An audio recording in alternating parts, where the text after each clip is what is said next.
Venemaa on raskustes. Selle eesliini väed on läbi kukkumas ja sõjamasin on seiskunud. Sõda, mis pidi lõppema vältimatu võiduga, liigub kiiresti alandava kaotuse poole. Ja Moskva probleemid ei lõppe sellega, sest kulisside taga areneb midagi veelgi laastavamat. Midagi, mis võib tähendada Vene Föderatsiooni täielikku kokkuvarisemist sellisel kujul, nagu me seda tunneme. Riigi majandus ei lagune enam lihtsalt. See variseb kokku. Venemaa seisab silmitsi enneolematu tööjõukriisi ja läheneva majanduslangusega, kuna kõik tema kõige olulisemad majandusnäitajad liiguvad vales suunas. Ajalugu on tõestanud, et riigid sellises olukorras ei pööra asju lihtsalt üleöö ümber. Selle asemel peavad nad sageli läbi elama terveid põlvkondi rahalisi raskusi, kui nad aeglaselt püüavad taastada mingitki stabiilsust. Sama saatus ootab ees ka Moskvat ja see kõik on ühe mehe, Venemaa presidendi Vladimir Putini ülbuse tulemus. Ta soovis jääda ajalukku kui oma riigi suurim juht.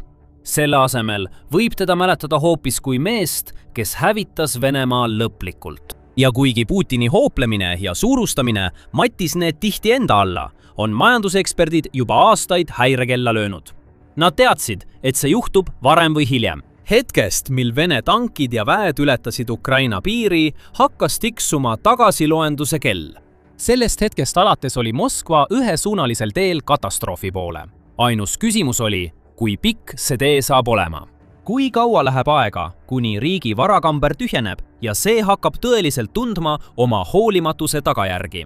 Selgus, et see tee oli pikem, kui paljud olid oodanud, sest Venemaa suutis konflikti algusaastatel üsna hästi hakkama saada. Isegi siis, kui niinimetatud sõjaline erioperatsioon osutus palju raskemaks ja kulukamaks, kui algselt arvati, tõusis Moskva väljakutsele vastu. Isegi siis, kui lääneriigid nagu Euroopa Liit ja Ameerika Ühendriigid hakkasid kehtestama üha uusi ja karmimaid finantssanktsioone, leidis Kreml viise neist mööda hiilimiseks. Isegi siis, kui riigid hakkasid Venemaaga sõlmitud kaubanduslepingutest taganema ja keeldusid igasugusest osalemisest selle sissetungi toetamisel, suutis riik ikkagi kuidagi ellu jääda. Tuginedes uutele suhetele ja oma riikliku varafondi tohututele reservidile, suutis Venemaa jääda suhteliselt stabiilseks ja tugevaks. Ja nii toimis Venemaa majandus mõnda aega üllatavalt hästi, kasvades 2023 aastal 4,1% ja 2024 aastal 4,3%. Selle aastane SKT kasv ületas ootusi ja Putin kiitles regulaarselt, kui hästi tema riik oli suutnud vastu pidada lääne vaenlaste poolt avaldatud survele, vihjates, et Venemaa läheb aina tugevamaks ja ülejäänud maailm ei saanud midagi teha, et seda peatada. Tegelikult olid praod juba hakanud tekkima. Need olid lihtsalt enamiku inimeste jaoks liiga väikesed, et neid märgata. Kui üha rohkem raha suunati Venemaa kaitsetööstusesse, hakkas tsiviilsektor pinget tundma. Väiksemad ettevõtted hakkasid raskustesse sattuma, kui nad avastasid, et on rahvusvahelistest turgudest ära lõigatud. Ei suutnud enam importida vajalikke tooteid ja materjale ega eksportida turgudele, millest nad varem sõltusid. Sanktsioonid mõjusid ka tavainimestele, sest keskmised Vene pered avastasid äkitselt, et neil pole enam ligipääsu kaupadele ja teenustele, mida nad olid varem iseenesest mõistetavaks pidanud. Isegi kõige kõrgemal tasemel vaatasid Moskva oligarhid ja eliitkihi esindajad, kuidas nende rahvusvahelised varad külmutati ja nende tohutu varandus vähenes. Aga see kõik ei omanud Putini jaoks suurt tähtsust, sest tema sai lihtsalt viidata majandusgraafikutele, tõestamaks, et tema riigil läheb hästi. Aastad möödusid ja kuigi paljud lääne eksperdid rõhutasid jätkuvalt, et Venemaa majandus on kohe kokku varisemas nagu kaardimaja, trotsis Moskva neid ootusi edasi. Mõnda aega näis, et riik võib tõesti teha, mida iganes tahab, ilma et peaks kannatama selliseid tõsiseid tagajärgi, mis võiksid teda peatada. Lõpuks hakkas olukord siiski muutuma ja see muutus kiiresti. 2025 aastal langes Venemaa SKT kasv järsult. Seejärel langes 2026 aasta esimeses kvartalis SKT kasv tegelikult negatiivseks. See oli esimene kord pärast 2022 aastat, kui see juhtus. Ja see oli võib-olla kõige selgem märk sellest, et riigi majandus tunneb lõpuks survet. Äkitselt hakkas isegi Putin paanikasse sattuma, nõudes keskpangalt selgitusi ja kutsudes Venemaa finantsjuhte kiiresti välja töötama lahendusi, et seda suundumust ümber pöörata. Aga presidendi õudusunenägu oli alles alanud. 2026 aasta jätkudes on Venemaa majandusnäitajad ainult halvenenud. äritegevus on kuust kuusse langenud ja ainult 2026 aasta esimese 3 kuuga on üle 200 000 väikese ja keskmise suurusega ettevõtte kogu Venemaal sunnitud oma uksed lõplikult sulgema. See on erakordselt suur number ja see kasvab veelgi, sest eksperdid ootavad lähikuudel veel rohkemate ettevõtete sulgemist. Kogu Venemaa linnades ja asulates, sealhulgas suurimates ja edukamates linnapiirkondades nagu Moskva ja Sankt-Peterburg, on tänavad täis suletud poode ja ustele riputatud sildikesi suletud.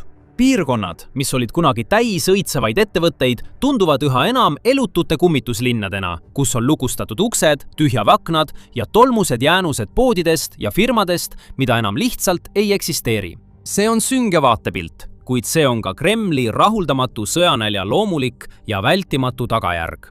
Riik on endiselt nii pühendunud konflikti jätkamisele, et on valmis ohverdama kogu oma tsiviilsektori, et saavutada oma sõjalised ambitsioonid. Selle sõjalised kulutused on hüppeliselt kasvanud, ulatudes 2025 aastal 15,5 triljoni rublani ehk 190 miljardi dollarini ning 2026 aastaks oodatakse sarnast summat, kokku umbes 14,9 triljonit rubla. See moodustab 40% kogu föderaalsest eelarvest. Aga kui sa kulutad nii suure osa oma piiratud vahenditest sõjaväele, siis ei jää eriti palju üle kõige muu jaoks, sealhulgas infrastruktuuri, avalike teenuste, ehituse ja arendusprojektide jaoks ning nii edasi. Selle tulemusena on Venemaa sattunud kummalisse, peaaegu paradoksaalsesse olukorda, kus ta suudab ühe öö jooksul lasta Ukrainasse $100 miljoneid väärt droone ja rakette, samas kui 100 000 tema kodumaised ettevõtted lõpetavad tegevuse ja tsiviilsektor tühjeneb. Vene ettevõtjad teatavad kasvavatest kuludest, tõusvatest intressimääradest, väiksemast nõudlusest kui kunagi varem, sest Vene inimesed lihtsalt ei saa enam nii palju kulutada kui varem ning ka kõrgematest maksudest. Paljude jaoks on see liiga palju taluda, mistõttu nii paljud otsustavad tegevuse lõpetada. Riigi eelarve puudujääk jõuab samuti enneolematule tasemele ning prognoositakse, et see tõuseb 2026 aasta lõpuks 3 triljoni rublani ehk 36 miljardi dollarini. Nii ei saa jätkuda. See pole isegi kaugeltki jätkusuutlik ning isegi Vene ametnikud, kes tavaliselt on valmis järgima joont ja ütlema Putinile kõike, mida ta kuulda tahab, tunnistavad seda. Näiteks Anton Tabak, ekspert RA peaökonomist Venemaa vanimas krediidireitingu agentuuris, ütles hiljuti: majandus pole jahtunud, see on külmunud. Paljud sektorid juba plagistavad hambaid. Venemaa keskpank on samuti hoiatanud, et majanduslangus ei ole enam kauge väljavaade, vaid peaaegu vältimatu reaalsus. Mõned analüütikud usuvad, et see võib alata juba aasta lõpuks, kui riik jätkab selliste majanduslike raskuste kogemist. SKP prognoosid on samuti halvenenud ja mõned ametnikud on isegi hakanud Kremlit avalikult kritiseerima. Näiteks Renat Sulimanov, Siberist pärit Riigiduuma esindaja, andis hiljuti avameelse intervjuu, öeldes ühemõtteliselt, et sõda on majandusele talumatu koormus ja see tuleb võimalikult kiiresti lõpetada. On täiesti selge, et majandus ei suuda taluda erioperatsiooni pikaajalist jätkumist. Ametlikult kulub 40% föderaalsest eelarvest kaitsele ja julgeolekule. Millest arengust, investeeringutest või kapitalikulutustest me saame siis rääkida? Ei tankidel ega mürskudel ole tarbijaväärtust. Majandus toodab neid, kuid elanikkond ei saa neid tarbida. Need on puhtad kulud. Sulimanov kõrtis ka, et mitmes Venemaa piirkonnas tuleb ehitus- ja taristuprojekte edasi lükata või tühistada, sest piisavalt rahastust lihtsalt ei ole. Tema arvates viib sõda järjekindlalt ressursse ära investeeringutest, mis on vajalikud pikaajalise majanduskasvu toetamiseks. Isegi Putin ei suuda enam kriisi varjata ning tema riigi majanduslikud raskused tulid kõigile nähtavalt ilmsiks. 2026 aasta Peterburi rahvusvahelisel majandusfoorumil. Aga enne kui me sellesse süveneme, siis kui selline analüüs sind huvitab, pane kindlasti The Military Show'le jälgimine peale. Me teeme selliseid ülevaateid igal nädalal. Rahvusvahelist majandusfoorumit nimetatakse sageli Venemaa Davoseks. See on see aeg aastast, mil Venemaa saab näidata oma majanduslikku jõudu investorite ja kaubanduspartnerite ees üle kogu maailma. See on särav ja glamuurne mitmepäevane kohtumine, kus osalevad mõned maailma kõige tuntumad ametnikud, meediategelased ja ettevõtete juhid. Kuid selle kunagi suurejoonelise ürituse 2026 aasta väljaanne näitas lihtsalt, kui kaugele Venemaa on langenud. Esiteks, juba enne ürituse algust jõudis Ukraina pealkirjadesse, rünnates 2 olulist kohta otse Peterburis, suurt naftaterminali ja mereväebaasi. Selle tulemusena tervitasid külalisi suitsused taevad ja rahutu õhkkond, kui nad kogunesid Expo Foorumi konverentsi ja näituste keskusesse, kus toimus rahvusvaheline majandusfoorum. Võib-olla mõni lootis veel, et Venemaal õnnestub olukord enda kasuks pöörata, et see suudab nende kahtlusi hajutada ja hirme leevendada, või et Vladimir Putin ise astub lavale ja näitab, kui hästi riigi majandus tegelikult toimib. Kuid midagi sellest ei juhtunud. Selle asemel pidi ürituse alguses Kremli ametnik Maksim Orehin vastama küsimusele, kas Venemaa majandus jääb ka edaspidi läänemaailmast eraldatuks. Me ei peaks ootama, et asjad lähevad tagasi endisesse seisu või et lääne sanktsioonid tühistatakse. Ta jätkas agressiivsetest majanduspoliitikatest rääkimist, mis võiksid soodustada vastastikuseid investeeringuid ja kaubandust mitte lääneriikidega, kuid kogu saalis oli skeptilisus selgelt tuntav. Nii et samal ajal, kui teised Kremliga seotud ametnikud püüdsid probleeme pisendada, tunnistasid mõned avalikult, et nende riik on kriisis. Näiteks miljardär Roman Trotsenko, Venemaa E.ON Corporationi asutaja, ei hoidnud end tagasi, kui temalt küsiti riigi ärikeskkonna kohta. Sel läheb halvasti, sest vana mudel, mis töötas aastaid, enam ei toimi. Kuigi ta keeldus avalikult tunnistamast, et see on sõja tulemus, viidates selle asemel demograafilistele probleemidele, tunnistas Trotsenko, et mootor on seiskunud ja vajab hädasti taaskäivitamist. Venemaa rikkaim ärimees, terasemagnaat Aleksei Mordašov nõustus sellega. Ta avaldas, et tema ettevõte Servostal on vähendanud oma investeerimisportfelli 24% võrra ja langenud negatiivsesse rahavoogu, kuigi varasematel aastatel oli tegemist ühe maailma kasumlikuma terasetootjaga. Putin astus lõpuks samuti lavale ja tegi oma tavapärase vapra näo pähe, väites, et tema riik kasvab samas tempos kui suuremad Euroopa riigid ning lükkas majandusprobleemide süü riigiametnikele. President avaldas kindlust, et edasine tõus ja areng on tagatud, kuid üha vähem inimesi usub teda ja pole raske mõista, miks.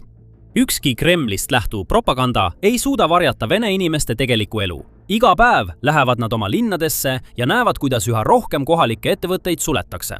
Nad lähevad poodidesse ja neil on vähem tooteid, mille vahel valida, sageli ka kõrgemate hindadega.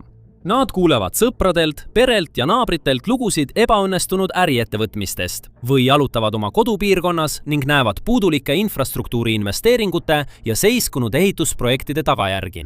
Aastaid tagasi võisid nad neid probleeme võtta kui ajutist kõrvalmõju erioperatsioonile, lootes lubadusele, et varsti läheb kõik palju paremaks. Nüüd on sõda kestnud juba mitu aastat ja midagi ei lähe paremaks. Tegelikult läheb kõik märgatavalt halvemaks ja on palju märke, mis viitavad sellele, et Venemaa pole veel põhja jõudnud. Näiteks 15. aprillil kiitles Putin valitsuse koosolekul Venemaa rekordiliselt madala, vaid 2,1% suuruse töötuse määraga. Tema jaoks oli see hea asi. See tõestas, et riik toimib, kuna nii paljud inimesed on tööl. Kuid Putini analüüs oli pealiskaudne. Ta nägi ainult numbrit, mitte aga selle algpõhjust. Tegelikult ei ole Venemaa madal tööpuuduse määr midagi, mille üle Putin peaks uhkust tundma, vaid see on tema sõja põhjustatud tööjõukriisi sümptom. Riigi keskpanga juht Elvira Nabiullina tunnistas seda juba järgmisel päeval, öeldes Moskva börsil, et tööjõupuudus on üks peamisi tegureid, mis õõnestab riigi majandust. Ta väitis, et kuna ettevõtted konkureerivad nii väikese tööjõu pärast, peavad nad pakkuma kõrgemaid palku ja hüvitisi. Selleks, et neid kõrgemaid palku ja hüvitisi tegelikult maksta, peavad nad tõstma oma kaupade ja teenuste hindu, mis viib elanikkonna jaoks pidevalt kasvavate elamiskuludeni. Keskpank on püüdnud inflatsiooni kontrolli alla saada, tõstes intressimäärad muljetavaldava 14,5%-ni, kuid olukord libiseb kiiresti äärmiselt ohtliku tsooni ja see kõik on seotud sõjaga. Üle miljoni venelase on seni sõjas kas hukkunud või haavata saanud. Paljud neist olid tööealised mehed, kes oleksid võinud majandusse panustada.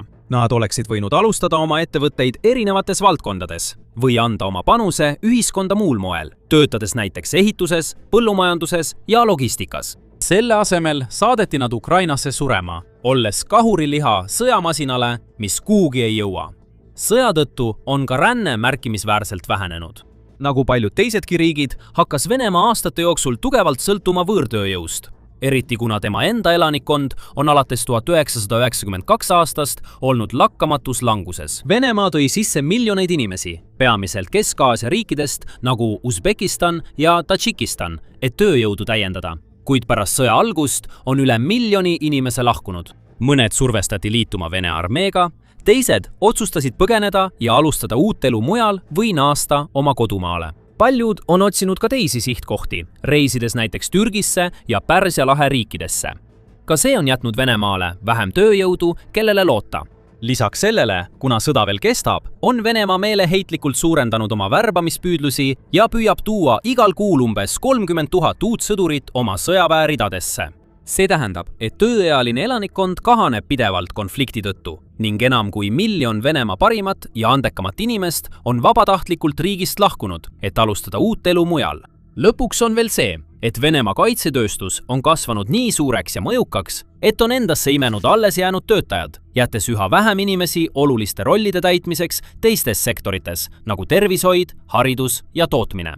Lõpptulemus on see, et kuigi kaitsesektor võib õitseda, võitlevad kõik teised Venemaa tööstusharud ellujäämise nimel. Ja ükski riik ei saa hakkama ainult kaitsetööstusele toetudes. Inimestel on vaja teid, haiglaid, koole ja ühistransporti. Neil on vaja jaekaubanduse tooteid ja teenuseid.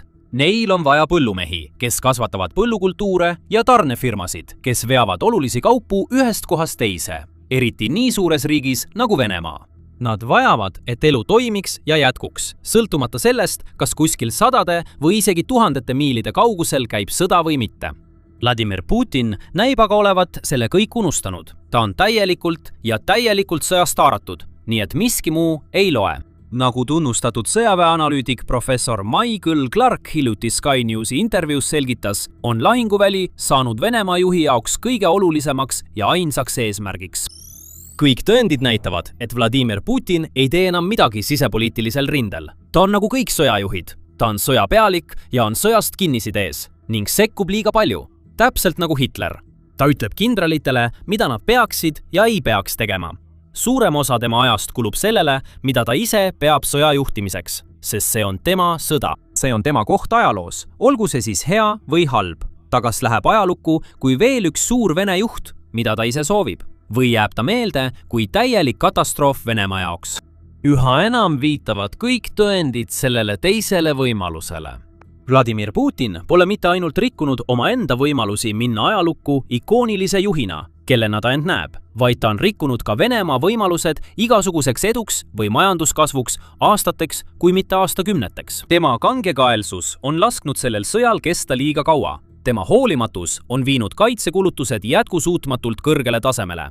Tema raiskavad taktikad ja suutmatus kampaaniat koordineerida on viinud naeruväärselt suurte surmade ja kaotusteni. Ja nüüd, hoolimata kõigist tõenditest ja märkidest, mis karjuvad talle, et ta lõpetaks, jätkab ta veelgi jõulisemalt, suunates sõtta veelgi rohkem raha, samal ajal, kui ta täielikult hülgab need põhialused, mis on vajalikud, et ükski kaasaegne ühiskond saaks pikaajaliselt toimida. Ta on Venemaa sügavasse pimedasse auku tirinud, kust pole väljapääsu. Sest isegi kui sõda homme lõpeks, ei ärkaks kõik need väljateenimatult kannatanud tööstusharud äkitselt ellu. Tööjõukriis ei kao üleöö. Moskvat ei võeta avasüli tagasi ülemaailmsesse kogukonda. Migrandid ja investorid ei unusta äkitselt kõike toimunut ega torma Venemaale tagasi, et selle majandust uuesti üles ehitada.